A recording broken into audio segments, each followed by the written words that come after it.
Hello, everybody. Scott Golden here with the Pro Wrestling Logic YouTube channel and the world class, Mid South Wrestling review series. So you're saying world class? Almost did there.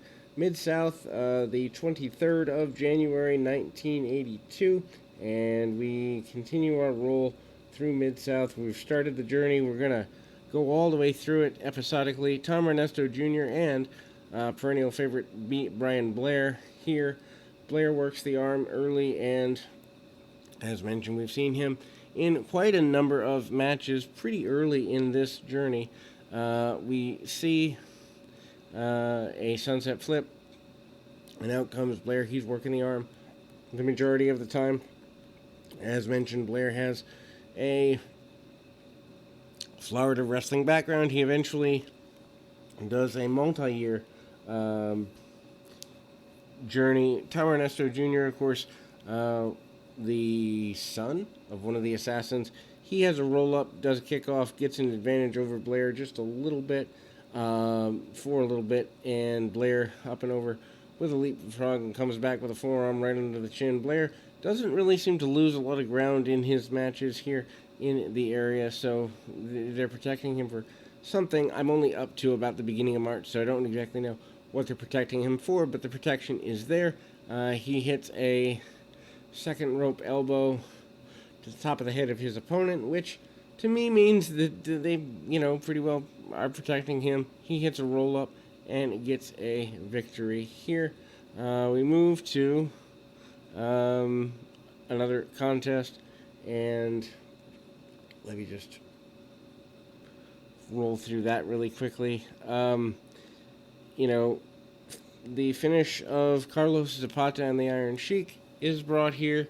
The Sheik obviously is a guy who eventually manages to get run out of the area. Sheik is not here for too much longer. I think actually this is the show where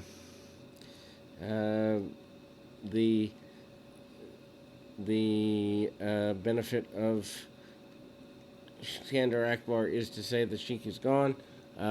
Sheik manages to not be very happy with what's going on. He hits a quick back suplex, and Akbar says he wants any revenge he can get, any aggression he can get, and he is determined to be the best manager in Mid-South. When he wants Andre, he wants the Junkyard Dog, he wants just about anybody, anywhere, anytime.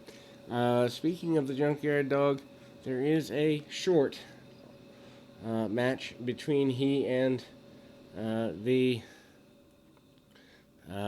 Junkyard Dog, and Sheik's still able to move around here in 1982. Punch, kick, suplexes, and the Dog is on top of the world. The Dog is falling prey to, among other things, some attempted chicanery, interference by Skandar Akbar, and Akbar gives the Sheik back the advantage in the match. An attempted power slam by the Junkyard Dog doesn't get all he wants on it. Akbar comes in, slips, the referee goes down, the thump slam, and the interference from the manager, and then we see a tackle and a 1-2-3. Dog beats the Iron Sheik in the middle after interference from his own manager. So that begins kind of the descent, I guess you'd say. Skandar Akbar makes the announcement that, in fact, I believe this is the announcement that he has taken over the careers of the... let me just actually turn this up for just a second, because there's two basic things there.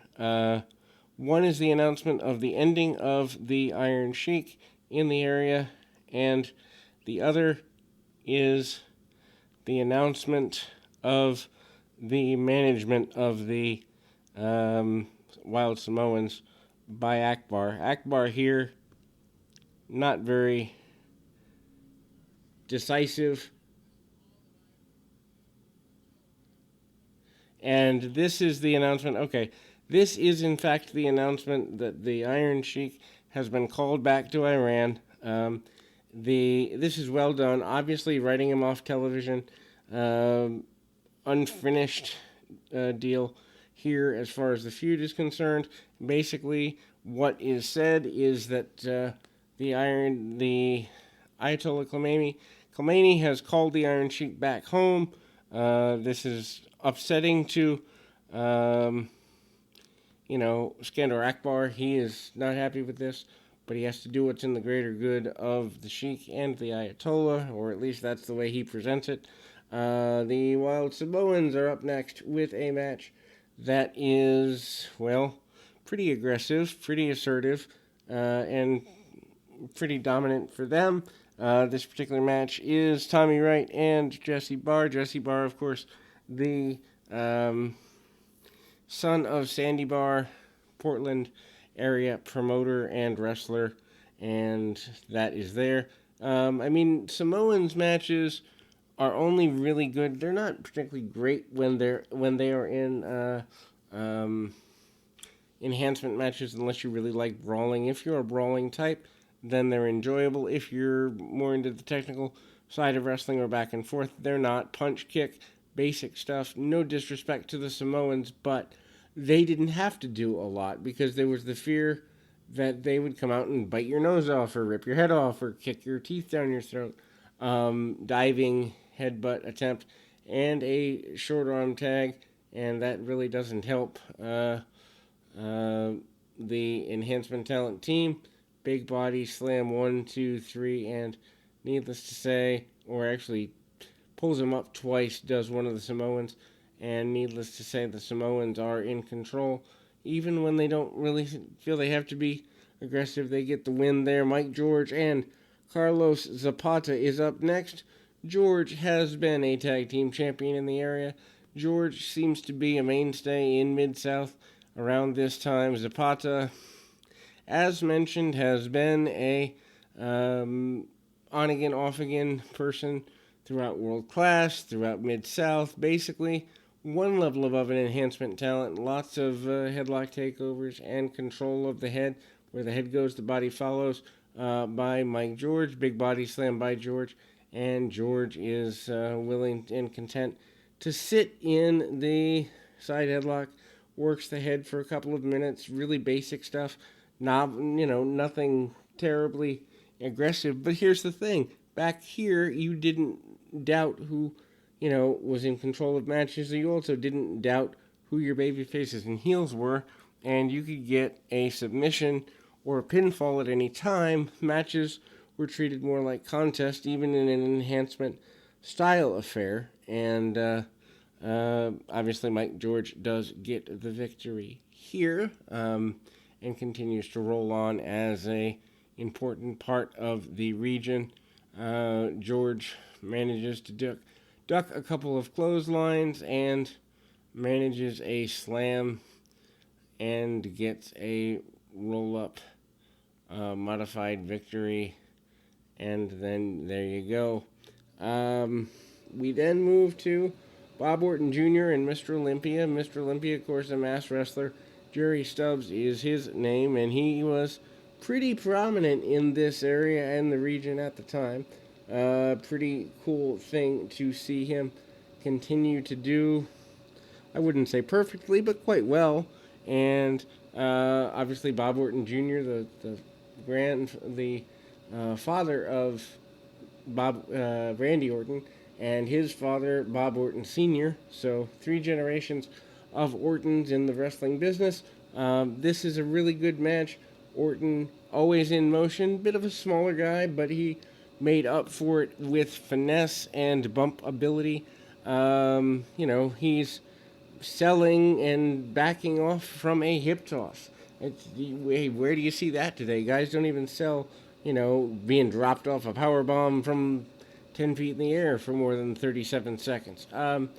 And Olympia manages to crank on the head scissors. He's got that on pretty well. He works the head scissors, and Orton tries to work back to his feet for the next several minutes. Big body slam by Olympia. Orton spends the majority of the match in a sales position. Attempted body slam roll up. Orton gets some ride time, which is kind of interesting for a heel. Olympia does come up and is okay in that position, but then he manages to crank on the sleeper hold, which appears to be, I don't know enough about the 81-82 Mr. Olympia, but appears to be his finish because he gets at least 2 victories back to back here when we've seen him on the program, and the referee calls for the bell. We then move to another match. Notice again, heavy on wrestling, low on angles. If you see an angle, it's one angle to show, maybe 2 at the most, but they're all mini angles that make sense. Murdoch and DiBiase, cool team, versus Roop and Orndorff. Of course, DiBiase is your North American champion, which is basically the same as the territorial world-ish champion. The closest thing to a world champion that Mid-South has is Ted DiBiase at the time. Nothing wrong with that. DiBiase, though, looks so young here in 1982. Even comparing him to 87, 88, he looks so much older, just 5 or 6 years later. That's what the road will do to you. Dick Murdoch is obviously the brawler. DiBiase, the technical wrestler. DiBiase, a mainstay for Bill Watts for a number of years. Matter of fact, I don't think DiBiase left until 87, so I think this is where he's home for a good 5 years. I know he was in Georgia part of 81, but I think he probably showed up here in 81. Big body slam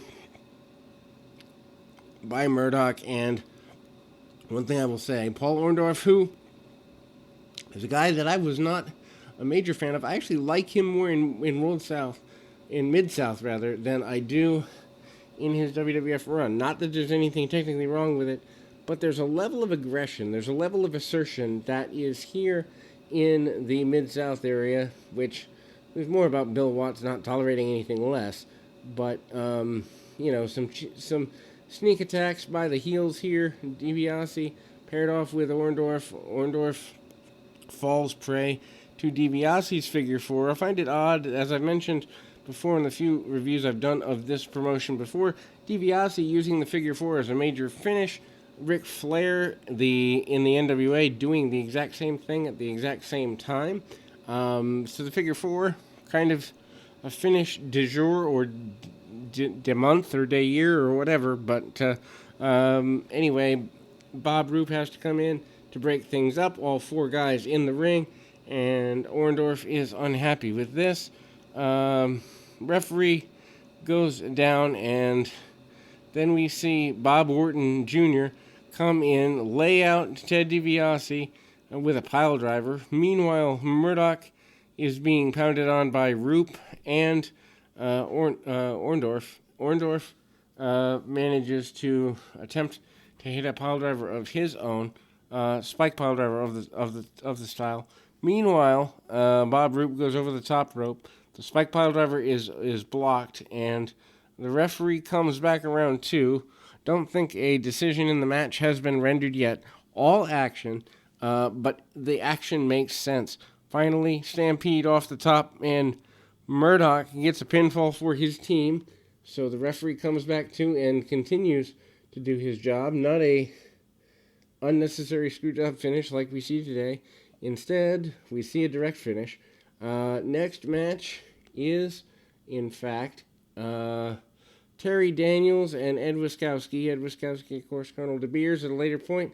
Wiskowski week by week here, continuing to be pushed. So I don't know if he's headed for something with DiBiase or where he's going, but he seems to be headed somewhere pretty intense because, well, he's here on a weekly basis, which is usually a sign, at least in a Bill Watts territory, that you're being pushed towards something. Anyway, clotheslines and misses. Terry Daniels is a guy that I got the chance to meet in late 1990, well, mid-1998. He was in the New England territory for a little bit, did a couple of shows with us, worked out with some guys, and was a really cool guy, especially to teenager me, who was like, hey, you've been on TV, and he just laughed at me because, well, being on TV didn't matter to him, but it mattered to me as a kid. Anyway, punch kick and really basic stuff by Wiskowski. Wiskowski never loses himself, even though you see him kind of get double-legged and taken down, and then some quick shots. Referee loses a bit of control of the contest, but never so much that a disqualification is necessary.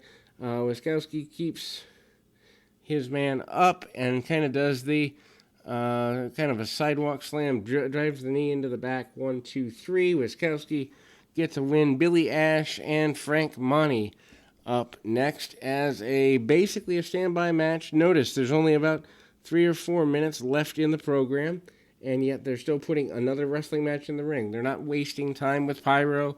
They're not wasting time with recapping stuff we've already seen.